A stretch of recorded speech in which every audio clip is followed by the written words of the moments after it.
여러분을 주님의 이름으로 축복합니다. 벌써 한 해 절반이 지나갔는데요. 이번 한 해 동안 어떻게 살아오셨는지 궁금하고, 무엇보다 오늘 설교의 제목이 회복시키시는 하나님인데, 과연 지난 6개월 동안 성도님들은 어떤 부분을 회복시키셨고, 또한 남은 6개월 동안 어떠한 것을 내가 회복해야 할지를 오늘 설교를 통해서 다 함께 나눠봤으면 좋겠습니다. 오늘 우리에게 주시는 하나님의 말씀은 에스라서 1장 전체입니다. 아마 에스라서는 많은 교인들에게는 익숙하지 않은 책 같은데요. 사실은 과도기적 역사를 담고 있는 매우 교훈적인 책이라서 우리에게 굉장히 중요한 텍스트입니다. 내용이 많으니까요. 1장 1절에서 8절까지만 교독하겠습니다. 제가 먼저 1절을 읽겠습니다. 바사왕 고레스 원년에 여호와께서 예레미야의 입을 통하여 하신 말씀을 이루게 하시려고 바사왕 고레스의 마음을 감동시키심에 그가 온 나라에 공포도 하고 조서도 내려 이르되 바사왕 고레스는 말하더니 하늘의 하나님 여호와께서 땅 모든 나라를 내게 주셨고 나에게 명령하사 유다 예루살렘의 성전을 건축하라 하셨나니 이스라엘의 하나님은 참 신이시라. 너희 중에 그의 백성된 자는 다 유다 예루살렘으로 올라가서 이스라엘의 하나님 여호와의 성전을 건축하라. 그는 예루살렘에 계신 하나님이시라.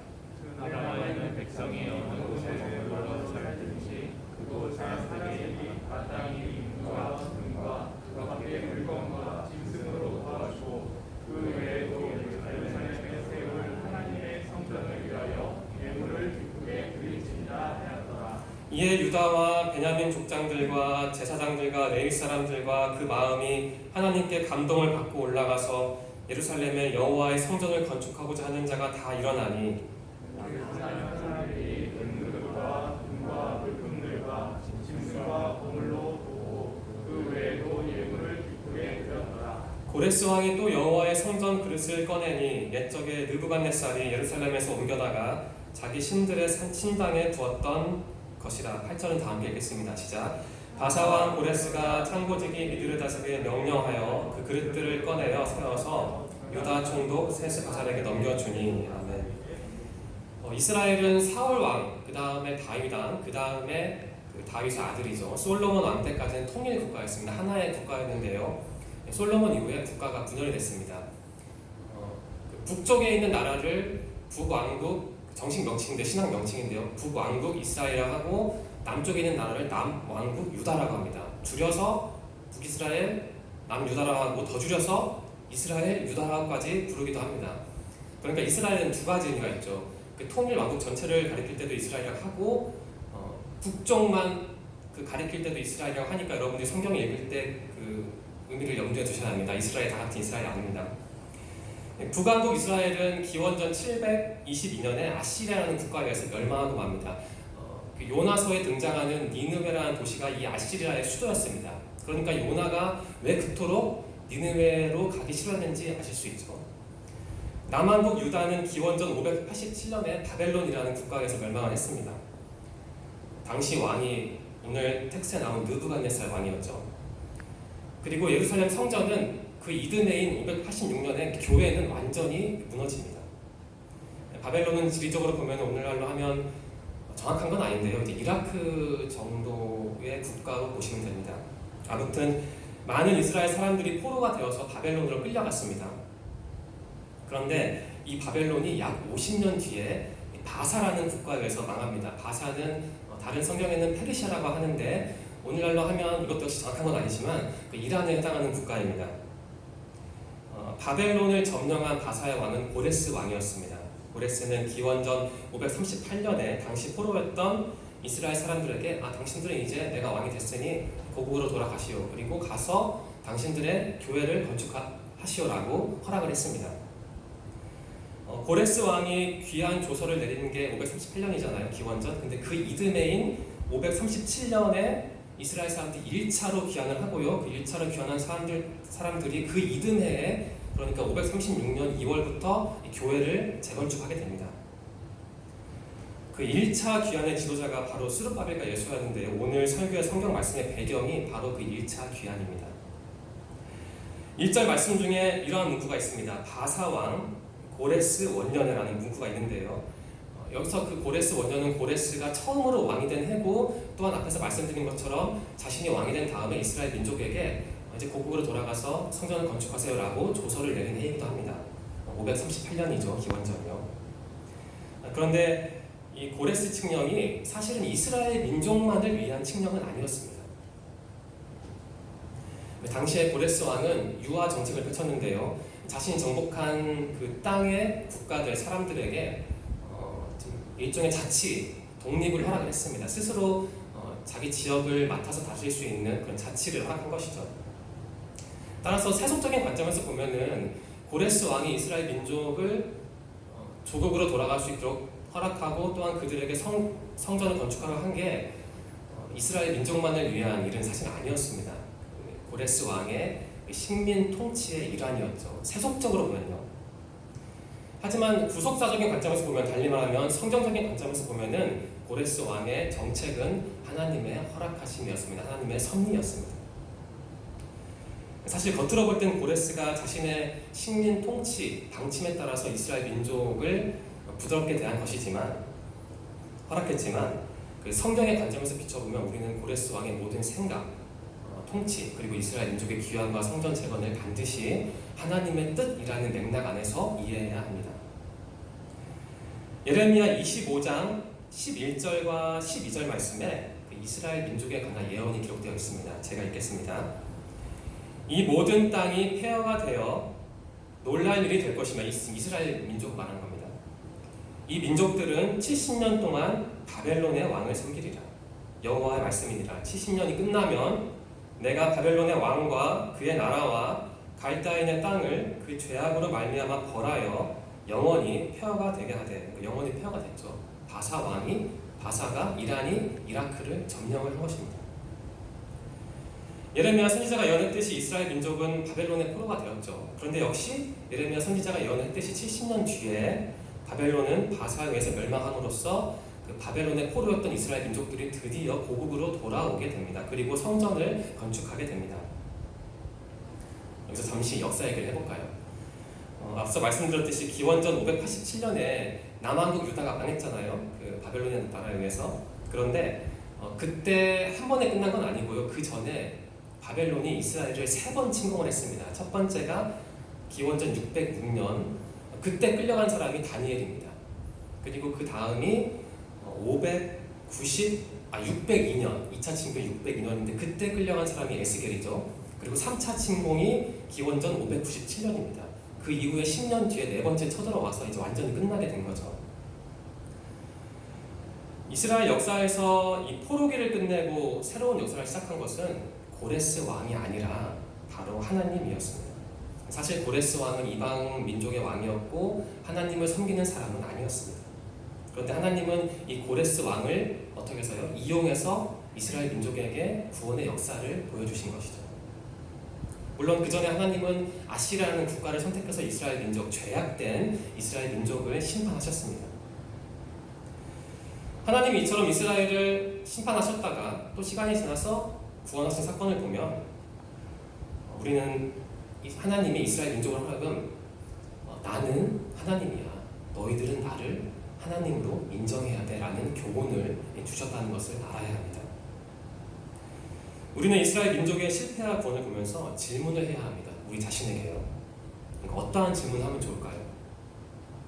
정대한 회장님, 우리가 어떠한 질문을 하면 좋을까요? 오늘 김세영 제가 없어서 제가 오늘 그 사건이 있어서 공주에 지금 있는 것 같은데 다음 주 오면 제가 할 테니까 질문을 이 이스라엘 민족이 망했다가 잡혔다가 다시 돌아왔잖아요, 이스라엘로. 이것을 보고 우리는 어떠한 질문을 하면 좋을까요? 많은 질문이 간단한데 어떠한 질문을 하면 좋을까요? 우리에게 적용을 한다면 다시 시작할 때 네. 먼저 해야 되는. 네, 그렇죠. 네, 맞습니다.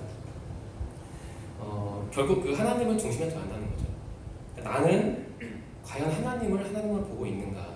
사실 이 질문에 대한 답은 아마 어두울 겁니다. 사실 저도요, 하나님을 본다는 게 뭔지 아직은 잘 모르겠어요. 성경을 공부하고 신학을 했지만 그게 쉽지는 않은 것 같아요. 또 이러한 질문도 해야 합니다. 나는 세상의 흐름과 내 삶의 궤적에서 도대체 어떠한 목표를 품고 살아가고 있는가라는 질문도 던져야 합니다. 그리고 이러한 질문도 해야 합니다. 내 삶에서 하나님은 어떠한 위치에 계신가? 더 노골적으로 말씀드리면 내 삶에서 하나님의 1번인가? 아니면 돈이 1번인가? 내 자식이 1번인가? 아니면 내 꿈이 1번인가? 이 질문을 반드시 해야 합니다. 하나님은 세상을 주관하실 뿐만 아니라 내 인생의 설계자이기도 합니다. 저는 우리 청년들이 좀 이러한 하나님을 인정했으면 좋겠습니다. 하나님은 저기 멀리 세상에 있는 하나님일 뿐만 아니라 내 인생에 직접 개입하셔서 내 인생을 세세하게 만들어주시는, 설계해주시는 하나님이다. 이러한 믿음을 꼭 품었으면 좋겠습니다. 하나님이 선택하신 고레스는 단순히 이방 국가의 지도자가 아니라 하나님의 뜻과 계획을 알리는 도구였습니다. 따라서 고레스가 한 말은 삿된 말로 이해하면 안 되고요. 하나님의 메시지가 담긴 귀한 말로 이해해야 합니다. 고레스는 이렇게 고백합니다. 2절과 3절 말씀인데요. 제가 읽겠습니다. 여러분도 한번 눈으로 읽어보십시오. 하늘의 하나님 여호와께서, 참 놀랍지 않습니까? 이방인 왕이 이렇게 말하고 있는 거예요. 하늘의 하나님 여호와께서 세상 모든 나라를 내게 주셨고 나에게 명령하사 유다 예루살렘에 성전을 건축하라 하셨나니 이스라엘의 하나님은 참 신이시라. 너희 중에 그의 백성된 자는 다 유다 예루살렘으로 올라가서 이스라엘의 하나님 여호와의 성전을 건축하라. 그는 예루살렘에 계신 하나님이시라. 그러니까 하나님께서 세상을 주관하시고 또 그 고레스 왕, 이방 민족의 왕을 그 마음을 변화시킨 것이죠. 저는 이러한 상상을 했습니다. 이스라엘 민족이, 그 포로로 잡혔던 이스라엘 민족이 이 말을 들었을 때 참 어떠한 기분이 들었을까, 이런 상상을 해봤거든요. 아마 사람마다 반응은 달랐을 것 같습니다. 제가 만일 2500년, 600년 전으로 돌아가서 그리고 그 현장에서 이 고레스 왕의 칙령을 들은 이스라엘 백성이라면 저는 아마 이게 정말 현실이라고 생각했을 겁니다. 느닷없이 나라가 망했다가 또 느닷없이 그 나라가 다른 나라에 망했다가 또 그 왕이 즉위한 그 해에 1년도 안 지나서 즉위한 해에 당신들은 그냥 고국으로 돌아가서 교회 건축하세요라고 했을 때 참 놀라운 말이 아닙니까? 이런 현상이요. 당시 이스라엘 사람들에게 이방 국가는요 굉장히 폭력적이고 잔인하고 또 이스라엘을 이용하는 국가였습니다. 그러니까 지리적으로 볼 때 이스라엘은 한국처럼 그 열강들에 휩싸여 있었습니다. 이집트, 바벨론, 아시리아 여러 나라가 있었죠. 아마 이스라엘은 그 외세의 간섭과 침입 때문에 늘 긴장했을 겁니다. 그리고 힘 있는 국가들 사이에서 살아남기 위해서 아마 외교적으로도 굉장히 피로도가 높았을 겁니다. 하지만 결국 이스라엘은 멸망했고요. 수많은 이스라엘 사람들이 포로가 되어서 타국 생활을 해야 했습니다. 그런데 어느 순간 이스라엘을 멸망시켰던 바벨론이라는 국가가 또 다른 국가에 의해서 망하고 맙니다. 그런데 그 새로운 국가의 왕이 바사의 왕, 그러니까 고레스죠. 고레스라는 사람이 느닷없이 이스라엘 민족에게 당신들은 고국으로 가서 당신들이 그토록 사랑하는 교회를 건축하세요 라고 허락을 합니다. 어떤 사람들은 물론 기뻐했을 겁니다. 또 어떤 사람들은 예레미야 선지자 예언을 알고 있었을 테고 그 예언이 이루어지기를 고대했을 테지만 또 어떤 사람들은 안타깝게도 그 예언이 이루어지는 광경을 보지 못하고 타국에서 사망을 했을 겁니다. 살아있던 사람들은 그 예언대로 자신들에게 해방의 기쁨이 주어졌을 때 아마 설명하기 어려운 감정을 느꼈을 것 같습니다. 그 이스라엘 민족은 이렇게 극적으로 구원을 체험했잖아요. 근데 우리가 이런 이야기를 보고 그냥 3000년 전 이야기로 흘릴 게 아니라 저는 우리 청년들이 이 이야기를 보고 그 자신에게 있었던 그 구원의 체험을 한번 떠올려 보셨으면 좋겠고요. 그리고 내가 겪었던 과거의 구원의 체험이 과거의 사건으로 끝나는 게 아니라 현재에도 그리고 미래에도 내가 죽을 때까지 살아있을 동안 나는 꼭 구원을 받을 것이다. 이 믿음을 품었으면 좋겠습니다. 저는 뭔가 고민스러울 때는 항상 과거에 하나님께서 저에게 무엇을 주셨는지를 의식적으로 떠올립니다. 하나님이 나를 그때 그렇게 놀라운 방법으로 구원해 주셨지. 하나님은 지금도 나를 위해 일하시지. 그리고 하나님은 내가 이 땅에 살아있는 동안 내가 힘들 때 어려울 때 반드시 그분만의 방식으로 그리고 그분이 원하시는 때에 나를 구원해 주실 것이다. 이러한 믿음을 품고 살아갑니다. 여러분은 어떠신가요? 내가 소유한 고가 아파트가 내가 가지고 있는 많은 돈이 물론 나를 행복하게 만들 수 있습니다. 내가 가진 든든한 직업이 돈 많은 나의 부모가 물론 나의 힘이 됩니다. 그런데 하나님이 나와 함께 하신다는 확신, 믿음, 그리고 그것에 대한 올바른 해석은 많은 돈보다 좋은 집보다 훨씬 더 중요합니다. 왜냐하면 집과 돈은 그리고 나의 건강은 한순간에 사라질 수도 있지만 하나님은 소멸하시지 않기 때문입니다. 고레스 왕의 표현을 빌리면요, 하나님은 3절입니다. 참 신이시기 때문입니다. 저는 우리 청년들이 참된 신이신 하나님을 참된 방식으로 이해하시고 그리고 이해하는 데서 멈추지 말고 참된 방식으로 섬기시기를 소망합니다. 이어서 고레스는 이렇게 말합니다. 4절 말씀인데요, 제가 읽겠습니다.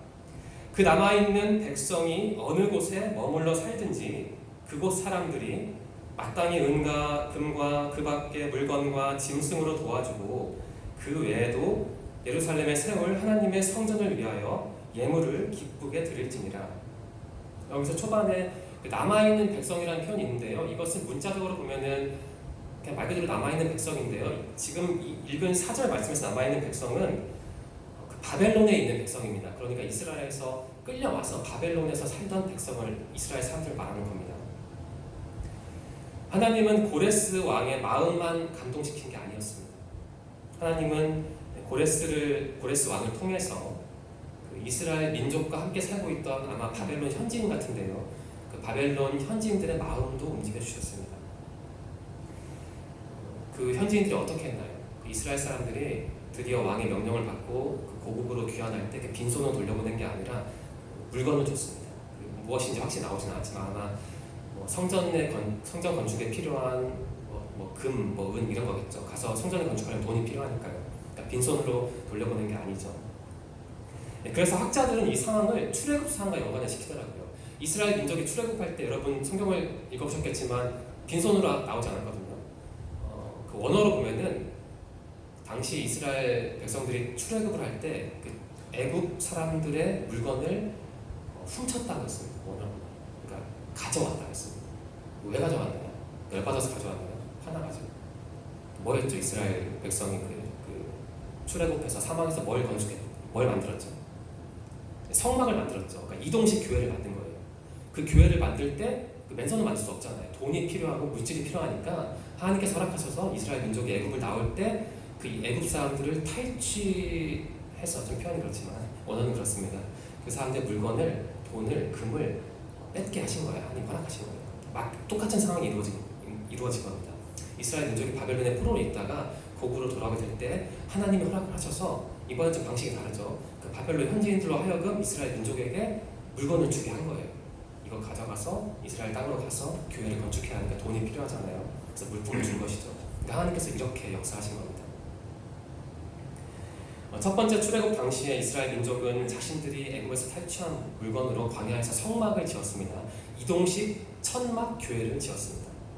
그런데 이 두 번째 출애굽, 그러니까 바벨론에서 벗어난 후에 이스라엘 민족은 바벨론 현지인들부터 지원받은 물품을 가지고 이스라엘로 돌아와서 성전을 건축하게 됩니다. 여기서 우리는 고레스 왕의 성품을 이해할 수 있습니다. 고레스 왕은요, 왕답지 않게 참 겸손한 사람이었습니다. 고레스는 참 놀라운 일인데요, 하나님을 믿는 사람도 아니었는데 하나님께 영광을 올려드렸고 자신의 성취, 그러니까 세상을 지배하게 된 자신의 성과를 자신에게 돌리지 않고 하나님에게 돌렸습니다. 고레스는 앞에서 말씀드린 것처럼 이방인이었습니다. 하나님을 믿는 사람은 아니었습니다. 그런데 하나님께 영광을 돌렸고 그 이스라엘 백성들에게 물품을 줘서 하나님의 성전을 건축하도록 허락했습니다. 참 놀라운 광경이고, 이 고레스 왕의 모습이 우리에게 분명한 교훈을 주지 않습니까? 예전에 제가 하루는 기도를 하다가 이러한 생각이 머릿속에 떠올랐습니다. 내가 가진 돈, 내 정신, 내 몸, 내 소유가 내 것이 아니다라는 생각이 들었습니다. 저는 사실 이러한 기도를 하면서 그런 생각을 하면서 좀 놀랐습니다. 왜냐하면 제가 그 전에는 그러한 생각을 거의 해본 적이 사실 없거든요. 내가 실질적으로 가진 것은 없다라는 생각이 드니까 참 마음이 편해졌습니다. 하나님은 나를 도구 삼아서 그분의 일을 해나가실 것이다 라는 생각을 하니까 복잡했던 마음이 평온해졌습니다. 저는 우리 청년들이 자신의 몸과 마음과 학력과 돈과 직업 그리고 인간관계를 어떻게 이해하시는지 궁금합니다. 오늘 한 가지 제안을 드리고 싶습니다. 내가 가진 것은 엄밀히 따지면 내 것이 아니다라는 생각을 한번 의식적으로 해보시기를 바랍니다. 저는 우리 기독교인들이 하나님을 삶의 중심에 놓고 나름대로 신앙적인 비워냄을 해야 한다고 봅니다.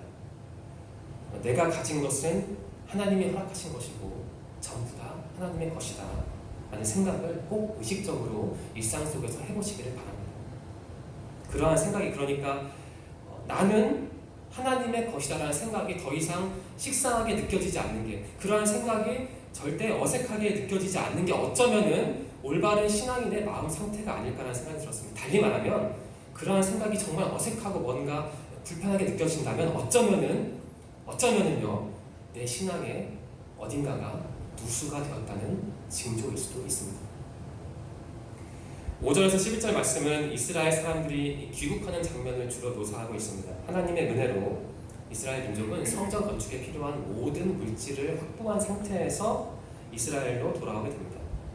사실 이스라엘 백성의 입장에서는 고레스 왕이 자신들을 풀어준 것만 해도 참 감사한 일인데, 고레스 왕은 거기서 그친 게 아니라 성전 건축에 필요한 물자까지 제공을 했습니다. 이 모든 것은 하나님의 은혜였고요. 조금 현대적인 표현으로 바꾸면 성령님의 역사였습니다. 주님의 일을 행하는 데 있어서, 그리고 비단 주님의 일뿐만 아니라 우리가 우리의 삶을 살아가는 데 있어서, 그리고 신앙생활을 하는 데 있어서 정말 중요하고 필요한 게 바로 성령님의 개입입니다. 과거 이스라엘 민족은 광야에서 이동식 교회를 만들었잖아요. 광야에서의 삶은 그야말로 고난의 삶이었습니다. 그렇게 어려운 상황에서도 성막을 건축했던 것은, 이스라엘 사람들이 성막을 건축했던 이유는 물론 하나님께서 그 사람들의 마음을 성막을 건축하도록 아름답게 가꾸어 주셨기 때문입니다. 마찬가지로 바벨론 포로였던 이스라엘 민족이 성전을 재건하게 된 것도 물론 하나님의 역사였습니다. 여기서 저는 청년들에게 몇 가지 질문을 드리고 싶습니다. 여러분에게 성령님은 어떠한 분인가요? 어떻게 정의하십니까, 성령님은? 성령님의 역사를 여러분은 어떻게 남의 말이 아니라 자신만의 언어로 표현하시고 적용하시고 해석하십니까? 그리고 무엇보다 이 성령님의 역사 안에서 충만한 기쁨과 평안을 누리기 위해서 우리는 무엇을 해야 합니까? 저는 고레스 왕의 칙령을 듣고 기뻐했던 이스라엘 민족을 상상하면서, 그리고 기쁜 마음으로 모든 물자를 들고 이스라엘로 귀환하는 이스라엘 민족을 상상하면서 한 가지 생각을 했습니다. 그것은 어떤 생각이냐면, 그 바벨론 땅에서 포로로 살아가던 이스라엘 사람들 중에 아마 하나님께 간절히 기도했던 사람들이 있었을 거라는 생각을 했습니다. 그리고 그뿐만 아니라 비록 포로로 끌려가진 않았지만 이스라엘 남겨졌지만 그 이스라엘 남겨진 사람들 중에서도 바벨론으로 끌려간 우리 동족들이 무사히 돌아왔으면 좋겠다라고 하나님께 간절히 기도하던 사람들이 분명히 있었을 것이다라는 생각을 하게 되었습니다. 이스라엘 민족은 바벨론의 포로가 되었지만 하나님의 은혜로 포로 상태에서 벗어났습니다. 여러분을 지금 포로로 만든 바벨론은 무엇입니까? 그게 돈인가요? 그게 직업에 대한 갈망인가요? 아니면 이루지 못한 꿈인가요? 여러분을 바벨론에 집어넣은, 바벨론의 포로로 만든 그 요소는 무엇입니까? 꼭 생각을 해보시기 바랍니다. 만일 내가 현재 무엇인가 포로가 된 상태에 있다면 그 상태에 있을 수는 없잖아요. 그 상태에서 벗어나기 위해 무엇을 해야 한다고 여러분은 생각하십니까? 앞서서는 여러분에게 이 질문을 드렸습니다.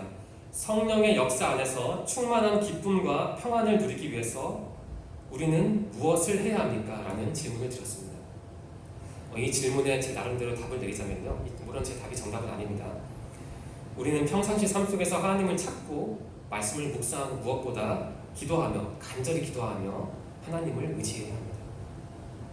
저는 교회와 세상, 하나님과 세상을 이분법적으로 생각하는 것을 그다지 좋아하지는 않습니다. 하지만 좀 냉정하게 관찰을 해보면요, 대체적으로 볼 때 세상은 하나님의 반대편에 서 있고 끊임없이 하나님의 반대편으로 달려가고 있습니다. 그 먼 나라의 얘기를 예시로 들 필요는 없습니다. 당장 우리 한국 사회를 한번 살펴보십시오. 이 땅에서 우리 청년들이 겪는 부당한, 부정의한, 폭력적인 암울한, 즉 바벨론 포로 같은 상황을 한번 떠올려 보십시오.